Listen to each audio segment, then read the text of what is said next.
Welcome to teaching exam study. दोस्तों, बात करते हैं सीटेट के एग्जाम के लिए इंपॉर्टेंट थ्योरी। और इसमें हम सारे इंपॉर्टेंट थ्योरी के एक बेसिक कॉन्सेप्ट देखेंगे और ये 10 मिनट की वीडियो में आप सीटेट में पूछी जाने वाली सारी थ्योरी को रिकॉल कर पाएंगे। तो आइए वीडियो स्टार्ट करते हैं। सबसे पहला है लेव वाइकोस्की। लेव वाइकोस्की ने सामाजिक सांस्कृतिक सिद्धांत के जनक के रूप में कहा जाता है, जिन्होंने सोशल कंस्ट्रक्टिविज्म को जो है ये इंपॉर्टेंट रखा था। इनका मुख्य विचार था कि सीखना जो होती है वो सामाजिक अंतःक्रिया के माध्यम से होती है। कोई भी बच्चा कोई भी चीज सीखता है तो समाज के दायरे में रह करके ही वो अपने से बड़ों से अनुकरण करके भी सीखता है। बच्चा समाज और सांस्कृतिक के माध्यम से सीखता है और अपने बड़ों के व्यवहार को अपने में अडॉप्ट करता है। आगे है, इसमें सबसे इंपॉर्टेंट पूछी जाती है जेडपीटी के बारे में, जिसे जोन ऑफ प्रॉक्सिमल डेवलपमेंट कहा जाता है। यह क्षेत्र जो बच्चा अकेले नहीं कर सकता है लेकिन सहायता से कर सकता है। किसी बड़े की जो सहायता से किसी भी चीज को कार्य को संपादित करना ही जेडपीटी कहलाता है और यही उसका संभावित विकास का क्षेत्र होता है, जिसे हम लोग पोटेंशियल लेवल कहा जाता है। जो बच्चा अकेले कर सकता है और सहायता से कर सकता है यानी जेडपीटी, और जो बच्चा नहीं कर सकता है। आगे इसमें पूछी जाती है स्कैफोल्डिंग के बारे में। तो जहां कहीं भी स्कैफोल्डिंग से प्रश्न पूछे जाते हैं तो इसमें आप लेव वाइकोस्की ही लगाएंगे, क्योंकि शिक्षक या अनुभवी व्यक्ति द्वारा बच्चे को सीखने के लिए दी गई जो अस्थायी सहायता होती है वही स्कैफोल्डिंग कहलाती है। जैसे जैसे बच्चा सक्षम होता जाता है, सहायता धीरे धीरे जो होती है वो कम होती जाती है। जैसा कि आप फिगर में देख रहे हैं, ये सहायता जो है धीरे धीरे बच्चे की कम हो रही है, जिसे स्कैफोल्डिंग कहा जाता है। आगे पूछी जाती है इसमें मोर नॉलेजेबल अदर्स यानी एमकेओ के बारे में, यानी कि वह व्यक्ति जो बच्चे से अधिक जानता है और उसके सीखने में सहायता करता है। जैसे शिक्षक, माता पिता, बड़ा भाई बहन, दोस्त आदि जो है बच्चे को सीखने में सहायता करती है। तो उम्मीद करता हूं आप इस चीजों को जान पाए होंगे। आगे सबसे इंपॉर्टेंट जो कि जीन पियाजे के थ्योरी के बारे में पूछी जाती है, जिन्होंने संज्ञानात्मक विकास के सिद्धांत के बारे में बताया था, जिसे कॉग्निटिव डेवलपमेंट कहा जाता है। मुख्य विचार यह है कि बच्चा स्वयं ज्ञान का निर्माण करता है और सीटेट की एक फैक्ट है कि बच्चा एक छोटा जो है वो वैज्ञानिक है, जिसे हम लोग लिटिल साइंटिस्ट के रूप में भी जानते हैं। जीन पियाजे की 4 अवस्थाएं हैं, जिनमें 0 से लेकर 2 वर्ष तक की संवेदनात्मक अवस्था, जिसे सेंसरी मोटर स्टेज कहा जाता है। 2 से 7 वर्ष की अवस्था को पूर्व संज्ञानात्मक अवस्था, जिसे प्री ऑपरेशनल स्टेज कहा जाता है। 7 से 11 वर्ष की अवस्था जो होती है उसे ठोस संज्ञानात्मक अवस्था, जिसे कंक्रीट ऑपरेशनल स्टेज कहा जाता है।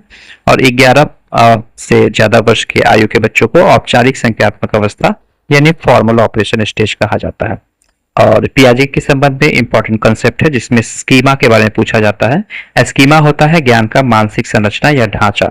वहीं एसिमिलेशन के बारे में पूछा जाता है, जिसे हिंदी में आत्मसात कहा जाता है, जिसे नई जानकारी को पूर्व ज्ञान में समाहित करना ही एसिमिलेशन कहा जाता है।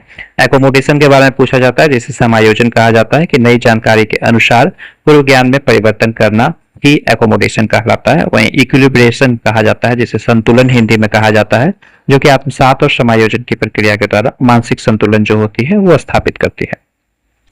अन्य महत्वपूर्ण तथ्य है कि पियाजे के अनुसार बच्चा सक्रिय रूप से अपने वातावरण के साथ अंतःक्रिया करके सीखता है और बच्चों को विकास क्रमबद्ध तथा चरणबद्ध होता है। हर बच्चा अपनी गति से इन अवस्थाओं से गुजरता है। आगे बात करते हैं लॉरेंस कोलबर्ग के संबंध में, जिसमें कि नैतिक विकास के सिद्धांत यानी मोरल डेवलपमेंट के बारे में इन्होंने बताया था।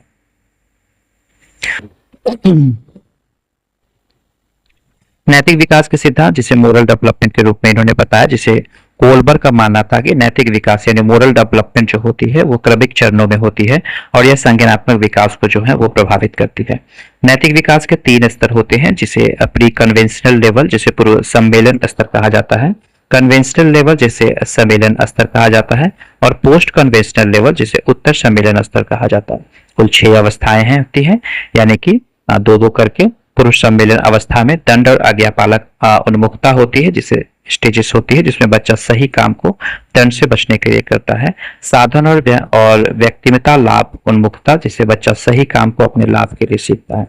आगे सम्मेलन स्तर, जिसे कन्वेंशनल लेवल कहा जाता है, इसमें भी 2 स्तर होती है, स्टेजेस होती है, जिसमें स्टेज 3 है अच्छा बच्चा उन्मुखता, यानी बच्चा अच्छा बनने के लिए अच्छा काम करता है। नियम और व्यवस्था उन्मुखता, यानी स्टेज 4 में बच्चा समाज के नियमों और कानूनों को पालन करता है। वहीं पोस्ट कन्वेंशनल स्टेज, जिसे उत्तर सम्मेलन स्तर कहा जाता है, इसमें स्टेज 5 है सामाजिक संविदा उन्मुखता, जिसमें बच्चा समझता है कि नियम समाज को भलाई करने के लिए होते हैं और इन्हें बदला जा सकता है। आगे स्टेज 6 में है कि सार्वभौमिक नैतिक सिद्धांत उन्मुक्ता, यानी बच्चा सार्वभौमिक नैतिक सिद्धांत जैसे न्याय, समानता, मानवाधिकार को मानता है। सीटेट के कुछ इंपॉर्टेंट फैक्ट हैं जैसे कि नैतिक विकास संज्ञानात्मक विकास पर आधारित होती है। जैसे जैसे संज्ञानात्मक विकास स्तर ऊपर जाता है वैसे वैसे नैतिक विकास के स्तर जो है वो ऊपर जाती है। आगे बात करते हैं हॉवर्ड गार्डनर के सिद्धांत, जिन्होंने बहुबुद्धि का सिद्धांत यानी मल्टीपल इंटेलिजेंस की सिद्धांत दिया था। प्रत्येक व्यक्ति के पास अनेक प्रकार की बुद्धियां होती है, सभी प्रकार की बुद्धियां समान रूप से महत्वपूर्ण होती है। प्रमुख बुद्धि जिसे लिंग्विस्टिक बुद्धि कहा जाता है, जिसे भाषिक बुद्धि कहा जाता है, भाषा का प्रयोग करके ही क्षमता बढ़ाना, पढ़ना, लिखना और बोलना। वहीं लॉजिकल में तार्किक गणितीय बुद्धि जिसमें तर्क करना, गणना करना, समस्या समाधान करना। वहीं स्पेशल में दृश्य स्थायिक बुद्धि जिसे मानचित्र, चित्र, आकृति, स्थान की समझ रखना। वहीं म्यूजिकल में संगीतात्मक बुद्धि होती है जिसमें संगीत सुनना, गाना, ताल, वाद्य बजाना, स्वर और स्वरों की समझ। वहीं जो शारीरिक गतिशील बुद्धि में होती है, शारीरिक गतिविधि, खेल भाव, हाथ कौशल का उपयोग करना। वहीं अंतर व्यक्तिगत बुद्धि होती है दूसरों को समझना, उनके साथ मेलजोल करना। वहीं आत्म व्यक्तिगत बुद्धि में होती है स्वयं को समझना, अपने विश्लेषण करना, अपने भावनाओं को पहचान करना। वहीं जो प्राकृतिक बुद्धि होती है उसमें प्रकृति, पौधों, जानवरों, पर्यावरण की समझने और वर्गीकरण की क्षमता का जो है विकसित होती है। आप यहाँ पे देख पा रहे हैं बहुबुद्धि मल्टीपल जो इंटेलिजेंस होती है उसकी जो 8 जो बुद्धियां हैं उसमें ये बताई गई है कि लिंग्विस्टिक बुद्धि, लॉजिकल बुद्धि, स्पेशल बुद्धि, म्यूजिकल बुद्धि, बॉडी काइनेटिक बुद्धि, इंटरपर्सनल बुद्धि और इंट्रापर्सनल बुद्धि और नेचुरलिस्टिक बुद्धि। तो आप इसे याद रखेंगे एग्जाम के दृष्टिकोण से। और सीटेट की ये फैक्ट है कि हर बच्चा किसी न किसी प्रकार से जो है वो बुद्धिमान होता है। आगे हम बात करते हैं बीएफ स्किनर, जिन्होंने क्रियात्मक अनुबंधन सिद्धांत यानी ऑपरेंट कंडीशनिंग थ्योरी दिया था। इसका मुख्य विचार था कि व्यवहार उसके परिणाम से प्रभावित होता है जिस व्यवहार को पुरस्कार या पुनर्बलन मिलता है, उसके दोहराए जाने की संभावनाएं जो होती है वो बढ़ जाती है। मुख्य अवधारणा जिसमें पॉजिटिव रेनफोर्समेंट कहा जाता है, जैसे सकारात्मक पुनर्बलन यानी अच्छा व्यवहार बढ़ाने के लिए सुखद परिणाम देना। उदाहरण के लिए बच्चे ने होमवर्क किया है तो उसे प्रशंसा या इनाम देना। नेगेटिव रेनफोर्समेंट जिसे नकारात्मक पुनर्बलन कहा जाता है, अच्छा व्यवहार बढ़ाने के लिए अप्रिय स्थिति को हटाना। उदाहरण सीट बेल्ट लगाने पर कार का अलार्म जो होता है वो बंद हो गया।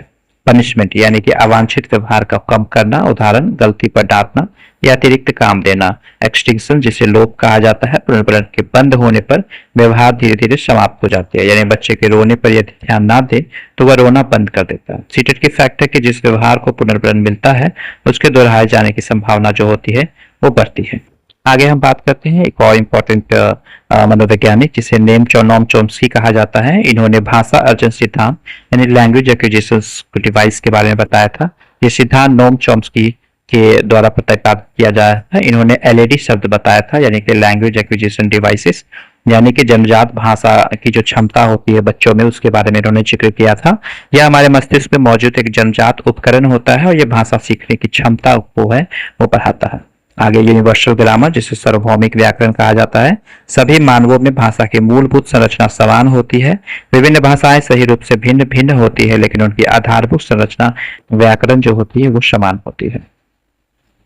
तो ये कुछ इंपॉर्टेंट थ्योरी थी और इस छोटी सी वीडियो में आपने काफी इंपॉर्टेंट थ्योरी को रिकॉल किया है शॉर्ट में ही, और उम्मीद करता हूँ कि वीडियो आपको अच्छी लगी होगी और आपके एग्जाम के लिए बेनिफिट साबित होगी। वीडियो देखने के लिए धन्यवाद।